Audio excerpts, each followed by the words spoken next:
حنفی تھے، مالکی، شافعی اور حنبلی تھے.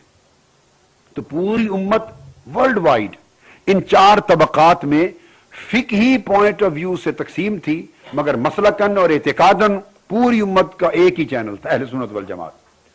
اس میں کچھ علماء کے موز issues per difference of opinion ہوتے تھے، ائمہ کے ڈیفرنس آف اوپینین، بعض حدیثوں کی تعبیر پر، بعض آیات کی تفسیر پر پوائنٹ آف ویو ڈیولپ ہوتے تھے، مگر کوئی مکتب فکر ایسا سچ نہیں تھا. اس کے بعد کیا ہوا کہ فار دی فرسٹ ٹائم یعنی علامہ ابن تیمیہ اور علامہ ابن قیم، حافظ ابن کثیر، چند ایک علماء پہلے ائمہ میں سے ایسے ہوئے جن کے بعض ایشوز پر جمہور ائمہ علماء کے ساتھ بعض ایشوز کی تفسیر پر اختلاف ہوئے، مگر کوئی سکول آف تھاٹ یا مکتب فکر نہیں تھا. تو اہل سنت والجماعت اور اہل تشیع کی تقسیم رہی. آج سے تقریباً 250 سال قبل، 250-300 سال قبل عرب میں محمد بن عبد الوہاب نجدی نامی ایک شخص ہوئے.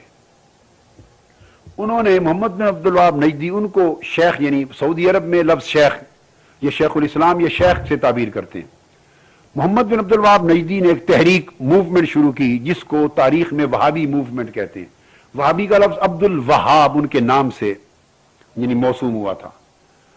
تو اس وقت عثمانی ترکوں کی حکومت تھی پوری دنیا اسلام پر، آٹمن امپائر تھی.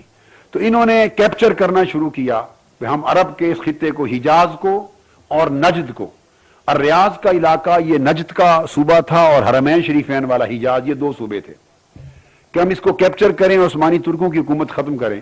یہ ان کا پولیٹیکل موڈس آپرینڈی تھا.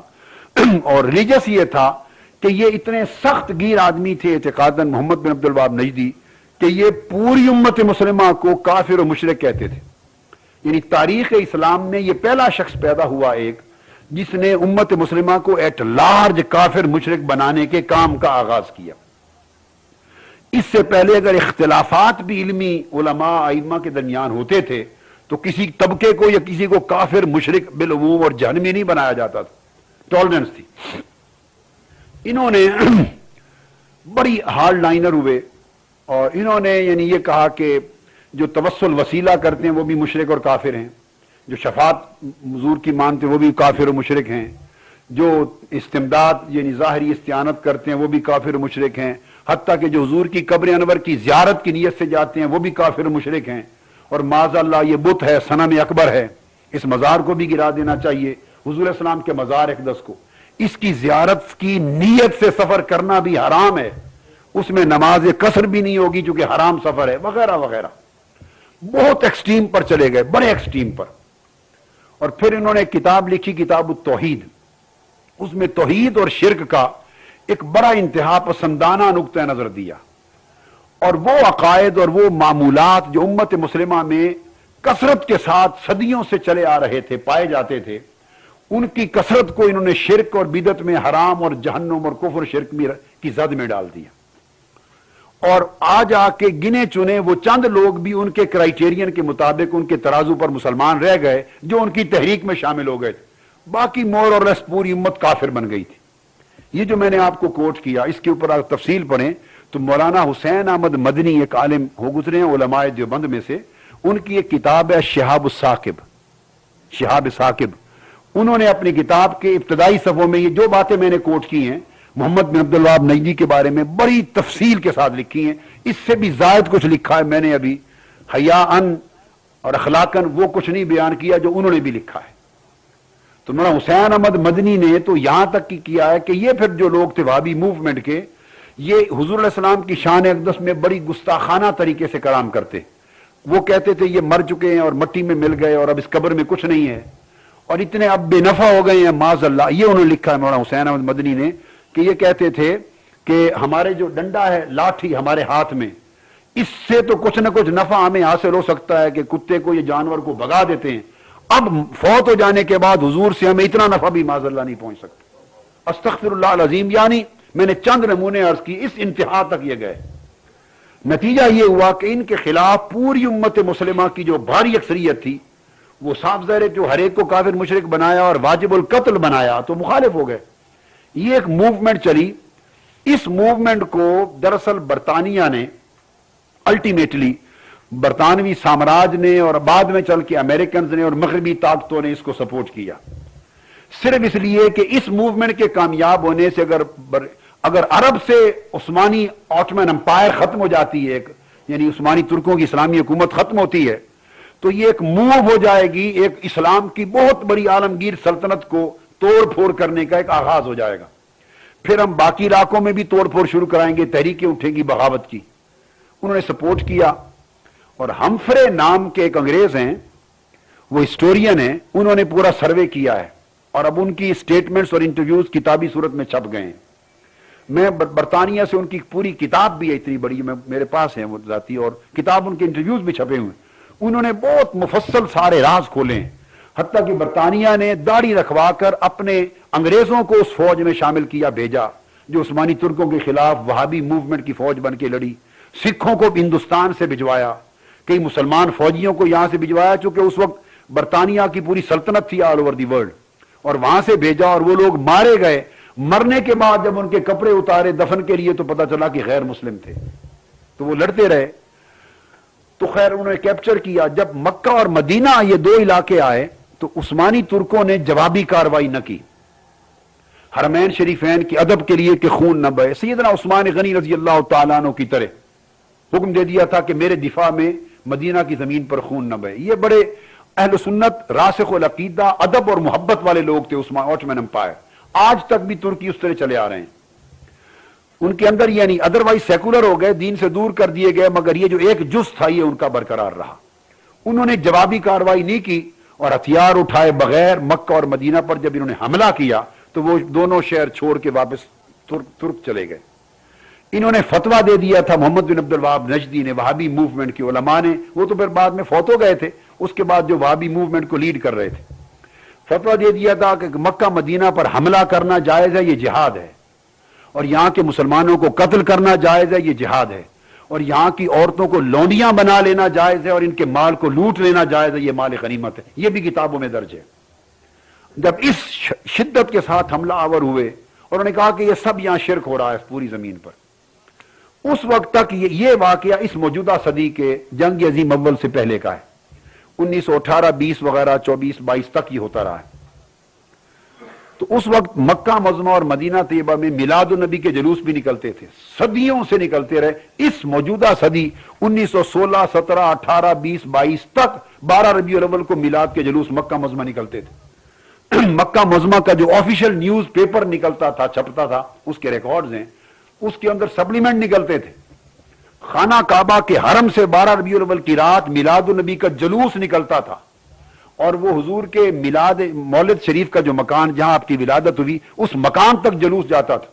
تمام حنفی، شافعی، مالکی، حنبلی امام اور قاضی اور گورنر مکہ کے جلوس کی قیادت کرتے تھے۔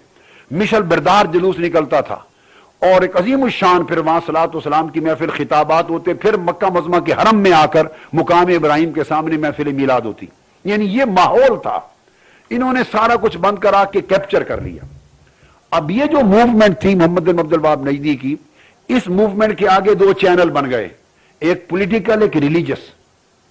پولیٹیکل چینل جو ہے وہ سعودی گورنمنٹ اس کی وارث بنی، اس کو کہتے ہیں آل سعود۔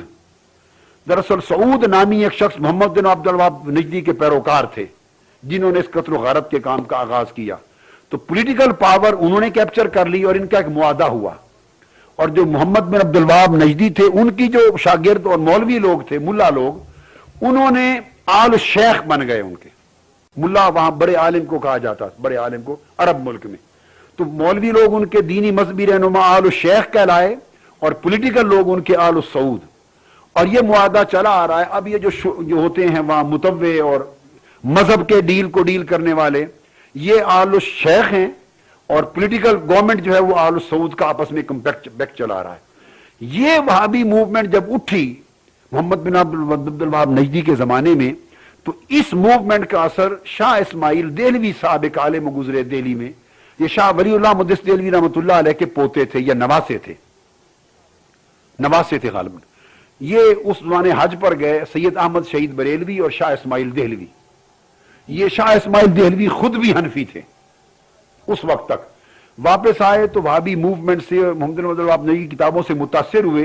انہوں نے آ کے برے صغیر میں پہلے شخص تھے جنہوں نے باقاعدہ ان اختلافی مسائل پر کتاب لکھی۔ یہ محمد بن عبد الوہاب نجدی کی کتاب التوحید سے متاثر ہو کے اپنے خیالات اور عقائد نظریات کو بدل لیا اور تقویت الایمان کے نام سے کتاب لکھی، اور پھر اس کے بعد کچھ رسالہ لکھا.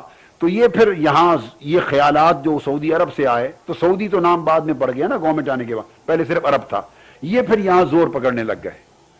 اب زور پکڑنے کے بعد دو چیزیں آ گئیں. ایک رجحان ڈیولپ ہوا کہ کسی امام کی تقلید نہیں کرنی چاہیے. تو یہ جس کو آپ اہل حدیث اب کہتے ہیں، یا بر صغیر پاک و ہند میں ان کے لیے لفظ وہابی بھی استعمال کرتے ہیں، عرب میں ان کو سلفی کہتے ہیں. یعنی تین نام چلتے ہیں ورلڈ وائڈ، اہل الحدیث، عرب میں سلفیہ بھی اس کو کہتے ہیں، اور یہاں کامن مین لفظ وہابی کا بھی استعمال کرتے ہیں. یہ تین ٹرمز ہیں. وہ ایک مکتب فکر، اس کا بیسس تو ایک یہ ہوا فقہی لحاظ سے، یہ کہتے ہیں کہ کسی کی تقلید جائز نہیں، یعنی حنفی، شافعی، مالکی نہیں، آپ براہ راست قرآن و سنت سے اور قرآن و حدیث سے استنباط کریں اور خود عمل کریں، اور تقلید شخصی جو ہے کسی مذاہب میں سے کسی ایک مذہب کی جائز نہیں. ایک تو بیسک ریفرنس ان کا فقہی باب میں یہ بن گیا.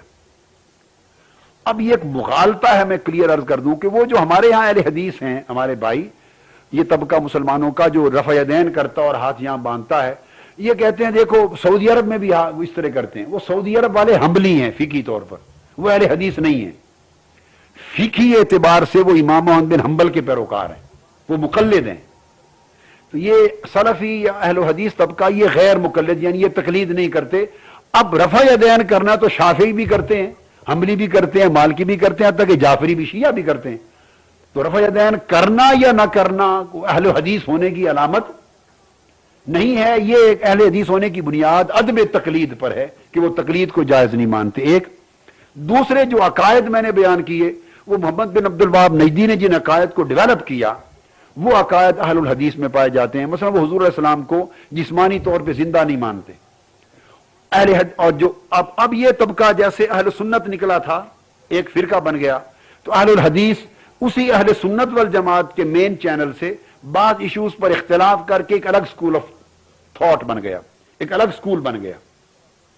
ایکچوئل سٹریم وہی اہل سنت والجماعت تھی، جس میں سے یہ یعنی الگ نکلا. اب فرق اس میں یہ کہ ایک تو حضور کو حیات نہیں مانتے، یعنی جسمانی طور پہ زندہ نہیں مانتے. باقی جمیع اہل سنت والجماعت اور امت کا عقیدہ، جس میں دیوبندی، بریلوی جو کہلاتے ہیں، یہ سارے متفق ہیں اس پر کہ وہ حضور علیہ السلام کی حیات کو روحانی اور جسمانی دونوں طریقوں سے مانتے ہیں. یہ نہیں مانتے. ایک معراج پر ان کا فرق ہے کہ یہ معراج کو خواب کا معراج مانتے ہیں کہ خواب میں ہوا. جسمانی معراج حضور کا جانا یہ نہیں مانتے. یہ دوسرا فرق ہے. تیسرا فرق ہے. چوتھا پھر جو میں نے عرض کیا نا، یہ توسل وسیلہ کرنا حضور کا، یا صلاۃ والسلام کے لیے یا کیا حرف ندا کو کہنا، یا استغاثہ یا استمداد ظاہری معنی میں بھی کرنا، یا شفاعت کو ذرا زیادہ وسیع معنی میں لینا. تو ان چیزوں کے اوپر ان کے اختلافات ہیں، اور بعض اور چیزیں ہیں. کچھ ایسی چیزیں بھی ہیں کہ جو اہل سنت کے اندر بھی دو سکولز میں تھوڑے اختلافات پائے جاتے ہیں، تو ان میں اور کچھ میجر چیزوں میں. تو یہ ایک طبقہ ہے ان چیزوں پر بیس کرنے والا. تو ان کا جو پوائنٹ آف ویو ہے وہ جو محمد بن عبد الوہاب نجدی کی موومنٹ اور موجودہ سعودی گورنمنٹ اور جو وہاں کے علماء